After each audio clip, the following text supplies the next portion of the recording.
Don't worry, you guys. I started out making a cup of coffee, but then I kept adding chocolate and milk to it until it was basically just chocolate milk that had at one time heard what a cup of coffee is. It's pretty delicious though. I was looking at pictures online of like cozy cabins and places in the snow, and I thought, you know what would be really nice? Having a cup of coffee, sitting on like a veranda and just looking out at the snow. That would be nice, I think. Hello everybody!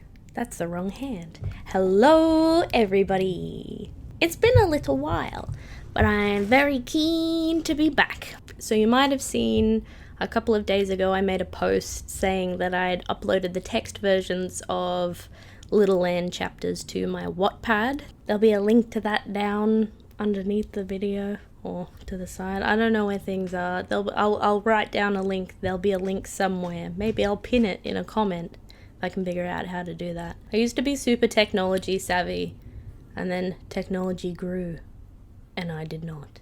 I can figure out most stuff though, so I've got that going for me. So I put up chapters on Wattpad. They don't quite sync up with the chapters on the YouTube channel, because on the YouTube channel I've split it into two separate parts, Littleland Part 1, Part 2, and I'll continue on and do a Part 3 and a Part 4 on YouTube, but they're all just going to be part of one book, I'm fairly certain, on Wattpad. But in the meantime, in the here and in the now, we're going to do another chapter, which is exciting because it's been about a month. I'm sorry it's been so long, you guys. Please forgive me. This time I was prepared. I had the last video open in a different tab. So, you guys know the drill. Stop drinking coffee and go and have a nap. Or get ready to have a nap. And get a storytime companion. And get cozy. And let's have a story. Okay? Okay. This is Littleland Part 2, Chapter 17. They entered a kitchen where a woman stood stirring many pots on a gas stove. Her hair was long and white, and piled on top of her head in a messy bun. Her thick glasses sat on the bridge of her nose, the lenses completely obscured by fog.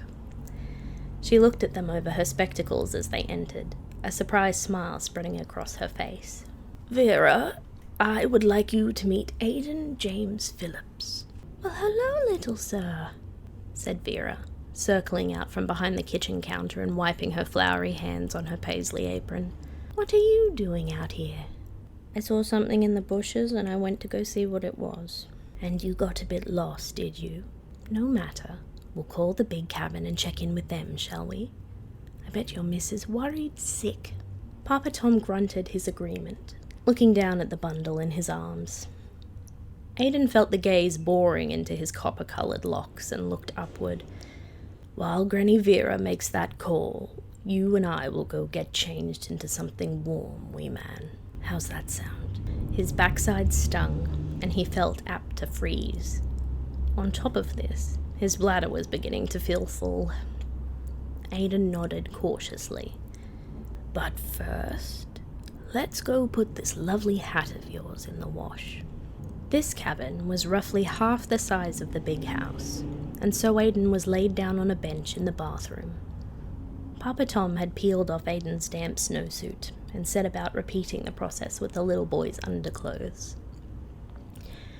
Aidan, feeling desensitized to the exposure, felt little to no shame from what he'd previously considered to be an intimate and humiliating experience. Aidan thought it strange that he'd become accustomed to this in a little under 2 weeks. He wondered briefly if he'd be incontinent by the time his stay was up. He shook his head to be rid of the intrusive thought, and relaxed on the bench, glad to be indoors, where it was warm and safe. Aidan's new de facto caregiver grasped his ankles and lifted them to expose his bottom, making a sound as he dabbed Aidan's backside with a wipe. "This is a nasty case of nappy rash, lad. It's sore, Aidan gave a little nod, the reality of the situation settling over him now that the immediate threat of danger had passed. He'd run away and given himself the rash of a lifetime, made Miss Emily worry, made everyone worry. "Oh, poor little man," sighed Papa Tom. "Never mind. We'll soon put you right." A very thick cloth diaper was placed underneath Aiden's raised backside, and his hindquarters were lowered onto the fabric. With Aiden's legs still pointed skyward, Papa Tom spread a thick layer of rash cream across all of the little boy's sore spots, followed by a liberal dusting of baby powder. Soon, Aiden was fastened into his very first cloth diaper. It felt warm. It felt snug. It felt heavy, like a pillow had been pinned to his backside. As he moved to sit up, Aiden noted that the trademark crinkle was absent, replaced instead with a muted rustle. He liked it, he decided, wriggling in place. Next, a pair of opaque plastic pants covered the cloth, followed by a dark blue bodysuit with built-in feet. Aiden exhaled, feeling a strange mix of calm and some other emotion he was yet unsure of. Still, he was grateful for the rash cream and for the fresh diaper.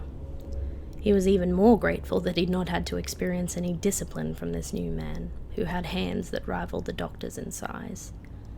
He decided he'd do his level best to keep it that way. Papa Tom had made short work of the shivering little bundle, and soon Aiden was being carried back into the kitchen. Mabel, who'd been waiting in the hall, trotted quickly after them, chirping as she went. "Feeling better, sweetheart?" asked Granny Vera as they entered the room. Aiden nodded heartily. "Thank you, Papa Tom," he added, sheepishly. "Oh, what lovely manners." The grandfatherly man gave a chuckle and bounced the boy in his arms. "You're very welcome, little lad." Aiden, to his own surprise, felt a funny little bubble in his stomach, almost like pride. "Any news, love?" asked Papa Tom, slipping Aiden into one of the many high chairs that were arranged around the dining table. "We're soon to have some guests," she grinned, and the comfortable feeling Aiden had previously enjoyed evaporated in an instant. "Oh no," he said, wide-eyed. "Oh, yes, I'm afraid." Vera sighed sympathetically. "Nothing for it but to get it over with, sweet pea. Like ripping off a plaster." "Going to hurt more than that," said Aiden, in a morose tone he seldom used. "Well, it is a pretty big plaster," said Vera, at the same time that Tom opened his mouth.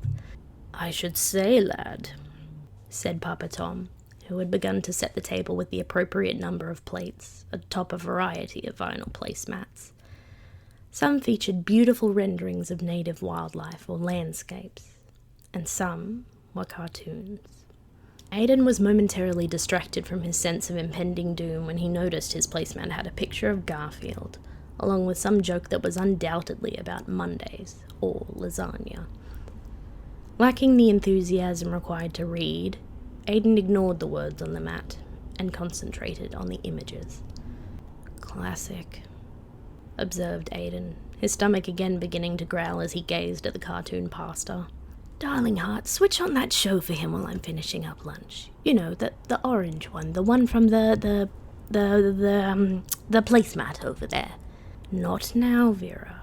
The lad's been naughty." "Oh, so he has." Vera slid her errant glasses back up her nose with her single remaining flowerless finger. "I'm sorry, sweetheart. I tried." Aiden gave a small smile. While he'd found the previous exchange amusing, his thoughts had settled back on the future of his behind. He sighed shakily and began to trace the dark lines on his placemat with the tip of his finger. "I don't mean to scare you, wee man," Tom spoke up, coming over to lay cutlery on the tray of his high chair. "You know you're facing some consequences, but it does no good to keep reminding you." "It's okay," said Aiden, his finger trailing around the feline's ears. "I shouldn't have run away." "Oh, lad," said Tom, placing one of his gargantuan mitts on Aiden's shoulder. It felt calloused, but warm and soft. He was grateful for the comfort. "I know it's scary, but sometimes you just have to be brave and face up to what's coming. Especially since I know I've earned it," finished Aiden, glumly. "Don't interrupt," said Tom, a slow grin appearing on his face. "But no, Since you know that none of the big folk would ever give you more than you could handle. Aiden didn't doubt that he was safe with Miss Emily. But it wasn't Miss Emily he was worried about. Piper heard the door creak open from down the hallway. Vanessa and Danny were twisting shapes out of modelling clay as Piper preened from atop her plush bear throne. Frank napped in the corner, Mickey stroking his hair. "Ooh, shut up, something's happening," she cried, hopping from the bear's lap and waddling to the far point of the pen. "Nobody was talking, Pip," spoke Danny, at the same time as Mickey, who said, "Don't say shut up, Pip." "Shush!" She craned her neck so as to see as far down the hall as possible. Thanks to her short stature when compared to the architecture, Piper could only make out the shoes of the people who'd entered.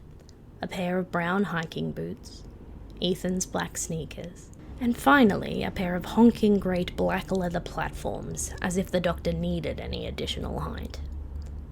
Being unable to see above knee height from her current vantage point, Piper was unsure if their red-headed companion had returned. The shoes were removed by the hall stand, and the feet that had just occupied them started towards the playpen. Piper's face fell when she saw that their arms were empty. "You couldn't find him?" she asked in a whisper. "What?" cried Vanessa, uncharacteristically loudly. "You couldn't find him?" Her ability to modulate her speaking volume often disappeared in times of stress.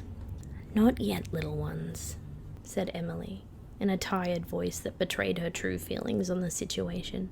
"We have to go and find him," said Vanessa, breathlessly, her hands intertwining with anxiety. "We have to go get him now. He'll be so hungry, and he'll be—" Whoa there, baby girl."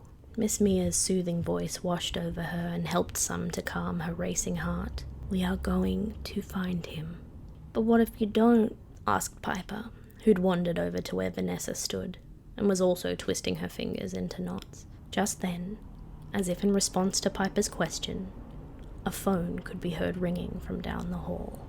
Da-da-da, da-da-da-da, da-da-da, and that's where it ends today. Na-na-na-na.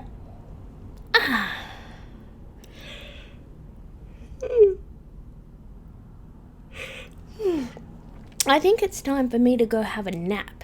Hopefully you guys are all napping comfortably right now, because I'm gonna come join you, I think. Thank you for listening to today's chapter of Littleland. I hope you liked it. So yeah, like I said at the beginning of the video, if you prefer to read things yourself rather than being read to, the text copies of Littleland will be up on Wattpad. I'm actually a couple of chapters ahead on Wattpad, so if you're just dying to know what happens next, head over there and you can read what happens, and then come back here for a theatrical reading of a story where I keep adding more and more characters, and I don't really have that broad of an ability to do different voices.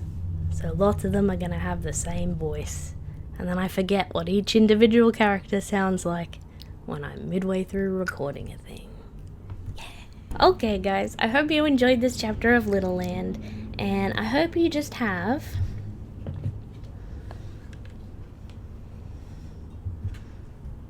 this was my lolly bucket for Halloween. I did start doing a Halloween video because I was going to do like how to do costume thing, and then I realized that I had to go away for the weekend to visit with family, and I didn't have time to get it uploaded before Halloween, so I just didn't bother. But now I have the accessories that I made.